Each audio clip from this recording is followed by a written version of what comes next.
Diploma படிக்கிறதுக்கு இன்னும் வாய்ப்புகள் இருக்கா டாக்டர்? அப்படின்னு நெறைய கேள்விகள். நான் ஏற்கனவே சொன்ன மாதிரி 300 மாணவர்களுக்கு என்னோட நேரடி வழிகாட்டுதல்ல ஹை வேல்யூ டிப்ளமோ படிக்கக்கூடிய வாய்ப்பு அப்படின்னு.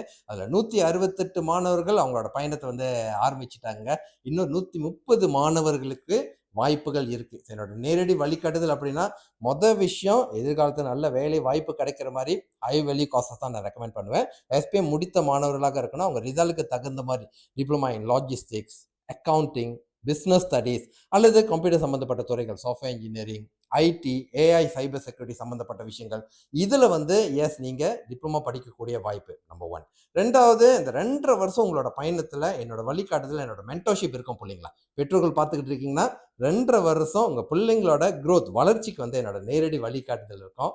2வது, 3வது வேலை ரொம்ப முக்கியம் பிள்ளைங்களா. படிச்ச படிப்புக்கு வேலை கிடைக்குமா கிடைக்காதா அப்படின்னு தடுமாறிக்கிட்டு இருக்கிற இந்த காலகட்டத்துல படிச்சு முடிச்சோன்னு இன்டர்ன்ஷிப்ல இருந்து வேலை வாய்ப்பு இருக்கு. அதனால தாங்க நான் குறிப்பிட்டு 300 மாணவர்கள் சொல்றேன். இது என்னோட சக்திக்கு உட்பட்டு இவ்வளவு பேருக்கு என்னால வழிகாட்ட முடியும்னு. ஸோ இந்த என்டையர் ஜேர்னில எந்த இடத்துல படிக்கணும், படிக்கிறப்ப உங்களுக்கு பண கஷ்டம் இல்லாம இருக்கிறதுக்கு அரசாங்க கடனுதவி, ஸ்காலர்ஷிப் போன்ற வாய்ப்புகள் இருந்து எல்லாத்தையும் தயார் பண்ணி கொடுத்து பிள்ளைங்களா. ரொம்ப முக்கியமான ஒரு விஷயம், நன்னடத்தை பண்பு அப்படின்னு என்னடா எடுத்தோன்னே கண்ட்ரோல் பண்றாங்கன்னு இல்லை. உங்களோட எதிர்கால சக்சஸ்ஃபுல்லான வாழ்க்கைக்கு கல்வி, நன்னடத்தை, அதே நேரத்தில் எதிர்காலத்துல நல்ல இடத்துல வேலை. இந்த என்டையர் ஜேர்னில நிச்சயமாக இன்னும் 130 மாணவர்கள் பயணிக்கிறதுக்கு உண்டான வாய்ப்பு. ஸோ இன்னும் நிறைய பிள்ளைங்க வெளியே இருக்காங்க. இந்த வருஷம் எஸ்பிஎம் முடிச்ச மட்டும் இல்லைங்க. கடந்த ஆண்டுகள்ல எஸ்பிஎம் முடிச்சுட்டு சரியான வழிகாட்டுதல் இல்லை, என்ன தேர்ந்தெடுக்குன்னு தெரியல. ரொம்ப முக்கியமாக பண சுமை, அதாவது படிக்க முடியாது பண கஷ்டம் காரணமாக அப்படின்னு நினைச்சே காலத்தை தள்ளி போடுறவங்க, இதுக்கு மேல நேரம் காலம் தாழ்த்த வேணாம். என்னோட மென்டர்ஷிப் இந்த இன்னும் 130 பிள்ளைங்களுக்கு கண்டிப்பாக இருக்கு. ஸோ எஸ்பிஎம் முடித்த மாணவர்கள் நீங்க என்ன பண்ணுங்கன்னா, உங்களோட எஸ்பிஎம் ரிசல்ட் எனக்கு முதல்ல புராணம் பண்ணுங்க. மேல பயோல லிங்க் இருக்கு. அல்லது இணையத்தில் என்னோட பேர் போட்டு சர்ச் பண்ணாலே எப்படி என்ன தொடர்பு கொள்றதுன்னு உங்களுக்கு தெரியும். சில பெற்றோர்கள் என்ன தொடர்பு கொள்றப்ப சொல்லியிருக்கீங்க, டாக்டர் நான் படிக்க சொல்றேன் படிக்க மாட்டாரு அப்படின்னு. நீங்க முதல்ல பையனோட புள்ளையோட ரிசல்ட் அனுப்பி வைங்க.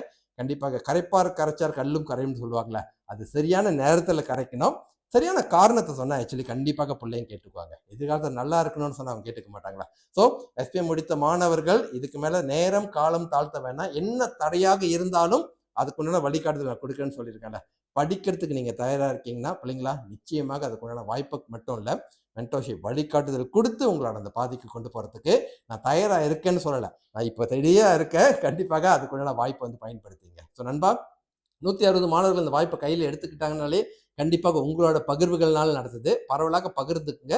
நிச்சயமாக பிள்ளைங்க படிக்கணும் அப்படின்ற ஒரு விஷயத்த வாய் வார்த்தையை மட்டும் சொல்லாம சரியான வழிகாட்டுதலோட இருக்கணும்ன்ற ஒரு விஷயத்தையும் முக்கியத்துவம் கொடுத்து சரியான பாதையில அவங்களை வழிகாட்டும். ஸோ பிள்ளைங்களா, ரிசல்ட் அனுப்பி வைங்க.